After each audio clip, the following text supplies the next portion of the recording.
Hello everyone, today we'll talk about how to fix or how to solve the problem of a website not showing on the application of Brave. You will go to settings.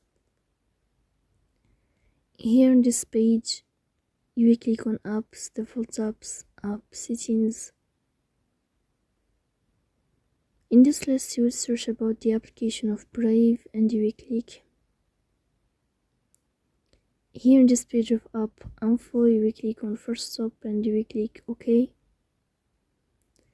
Then you will enter to the window of storage. Here you will click on clear cache, but pay attention, don't click clear data because that can delete your account or can cause you errors in your app. In the end, you can turn off your phone and you can wait a moment to restart your phone again. So please don't forget to support us by like and subscribe. See you next time.